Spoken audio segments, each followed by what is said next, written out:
I moved up here, but I have. I've had a lot of experiences, a lot of life experiences. What Marie said about, in fact, what Marie was talking about.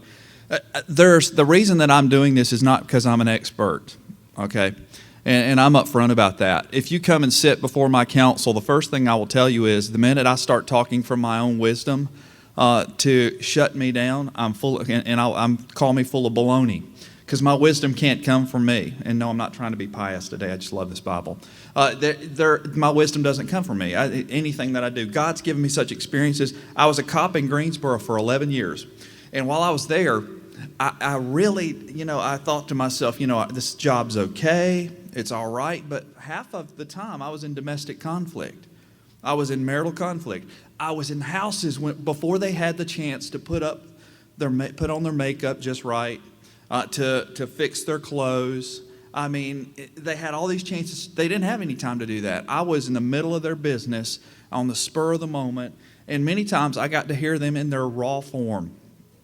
In church, many times you walk in the front door of the church, and that's not what you get. You get the pretty painted-on smile. You've argued the whole way to church for one.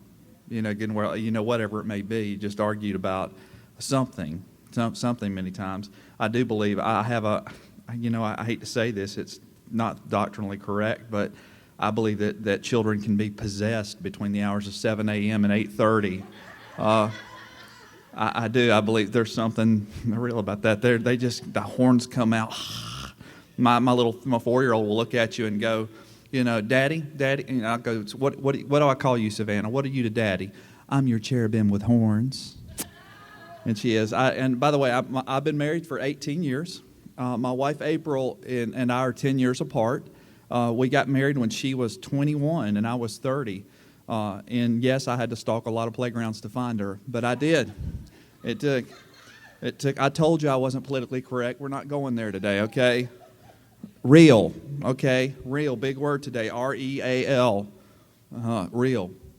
No, but I have an awesome wife. The reason that I mention that is that because of that gap in our age and because of all of my stubbornness, we had what I would call a horrendous time the first 7 to 10 years of our marriage. It was awful. It was. We were both in a house where we were both right and neither one of us were backing down. I can think of anniversary after anniversary that I ruined. I can think of a time that we went to Daryl's in Greensboro, the beautiful restaurant, by the way, if you've ever been there, roadside chicken sandwiches to die for. What was I talking about? I love the place, but we were there. I remember to this moment. We were there. We were in the parking lot of Daryl's. My mother called on the phone, and I'm sitting there thinking, should I answer it? It's my wife's birthday. We're here for April's birthday. Should I get this call? And you know what? Rule number one, do you see the problem already? I'm sitting here battling with whether or not I should pay attention to my mama when my wife we're there for her birthday. And so I decided to take the call. And no, it did not end well. It did not end well. It was. Let's just say this. There was such an eruption in the Daryl's parking lot that she ended up saying, I'm leaving. I'm leaving. She walks out of the Daryl's parking lot. I'm trying to say, come on, get back in the car. She's not going to get back in the car. She ends up going to a phone booth, I think there were phone booths back then. And she ends up calling a friend to come pick her up, 2 of our friends from High Point, and she doesn't come home that night. All because of what? Because life is real. Problems in marriage are real. Difficulties happen in marriage in so many different levels, in so many different ways. There are things in our marriage that I may not detail today, but we went through every possible scenario, it seems like, in our marriage during that 10-year period. And it was only by the grace of God that we're still together. It was only by God's grace. In fact, the one thing that we both had decided even when we were married and thought it was our goal to make one another miserable, is that we weren't going to leave one another. For whatever reason, I guess we were just both very sadistic people. Hey, you know what? I'm not going to leave you, but I'm going to be sure you're going to be the most miserable person on the planet for the next 30 years, okay? And that's what it felt like at times. We were. And the thing was, we really did. And each person in here will understand exactly what I'm about to say. We loved each other, but we didn't like each other. We really did. We loved one another, but we didn't like one another. And it was miserable. It was one of those things where, sure, was she young? Yes. Had she not even fully developed into the personality that she would be later? Yes, but then I was just stubborn, and I had no excuse. I was just stubborn and set in my ways, and I was not where God wanted me to be. I was a police officer. I was full of arrogance. I was pompous, and the fact I've got to figure out some way my wife never to see this because I'm admitting it all. I was all those things. I was all those things, and all that what it all added up to was I was not trying to be a godly spouse. I was not trying to be a godly spouse to her. The one thing I'll do, and I want to brag on her this morning, the one thing about our marriage that turned things wasn't me. I wasn't the one. I'm not the reason that we have the marriage we have now, and we give God the glory. But there came a point in time in April's life where she began to say to herself, and she began to be convicted about some things in her life, and she said, you know what, God, I don't know what I'm going to do. He will not change. He will not be the husband that I know that you want him to be. And she's saying this while saying it this way. Although I believe every single thing that he tells others about what they should do about their marriage, I just wish he'd practice it in his own marriage. And I heard, I learned this. We talked about this many years later, about her longing and desire, her craving in her heart. That craving being that she wanted something in our marriage that I was not even attempting to give her. And on top of that, God wanted me to give her that, and I wasn't attempting to give it to her. Many times sins in marriage can be omission.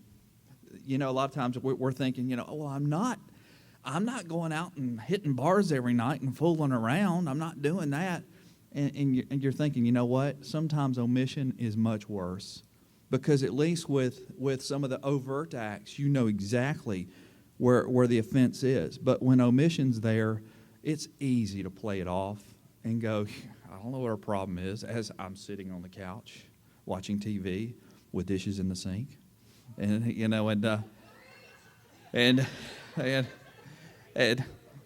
clothes to be washed, all these things here, lunches to be made the next morning, clothes to be ironed to have ready for the next morning so the kids don't get up to no clothes in the morning. All these things. And I'm sitting on the couch going, why is she mad? What is it? What am I doing? Right? What's her problem? We can get there, though. Husbands can be the worst about it at times. We can be. I'm here to speak for the male race today, and I'm here in a minute to answer your questions and be go under Chinese water torture. Maybe some waterboarding even. But I know what we can do. I know how we can be. I know that already that women battle with one particular thing. They battle with contentiousness for their husband. This resentment that you don't even have to work to have toward your husband. You don't have to. And it wears off in many cases, within 2 years of the marriage, 18 months, 2 years, you're already resenting him. There's this resentment because the oxytocin's it's gone, the chemical it's worn off, and you're sitting there looking at him going, I can't believe I married him. I can't believe I married him. That's not the same man I married, But you think about it, we do that happens. Gary Chapman, I was with him 2 months ago, and Gary Chapman was talking about his book. He's one of his new books, and he said, well, in particular, his wife and him dated for 2 years, then got married. So the honeymoon was over on honeymoon night. In their case, the oxytocin was gone, and they were already at odds with one another. So this happens in so many marriages. We reach that point where you're frustrated and where you don't know what to do. It's funny you mentioned grace earlier, Marie, because that's probably one of the biggest things. If you, in Marriage Triage, what I do is, and I'm going to kind of give you take you on a short journey. I don't want to talk the whole time. I want to hear from you today too. But one of the things that we have to have in the course of our marriage is such a sense of grace and such a sense of always remembering, you know what, God, you've forgiven me. You've given this much grace to me. You've given this much forgiveness to me. And yet I can't seem to give a little bit to him or a little bit to her. And it's easy to get there. It is. When I was a police officer in Greensboro, I used to love to write speeding tickets. I know I'm not going to get very many amens on that one. We said real. We said real today, okay? I did. I mean, there were places in my zone that I used to call it like shooting fish in a barrel.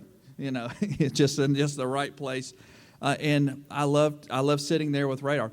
And it's crazy. And I was always good about one thing. You know what? Think about it. You always go, how much room does an officer give you? How much room? 10 miles, 11 miles? I gave people 15 miles. I did. I wouldn't write them a ticket till 15 over. So when I'd stop them and they would say, "Can you give me a break?" I said, "I did the first 14 miles." I did. I gave you one for every mile. But as I stopped those people, do you know not one of those people ever looked back at me and said, "You give me that ticket because I deserve it. I deserve it. Give it to me. I deserve every last mile I was going." No, they didn't want justice in their life. They wanted grace. Ultimately they wanted grace. And that's the one component that is the hardest thing for us to give in our marriage.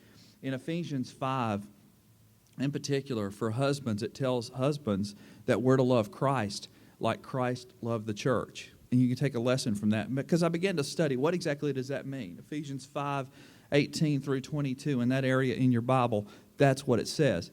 But then I said, okay, what did Christ do for the church? And then you go to Romans 5:8, and it's the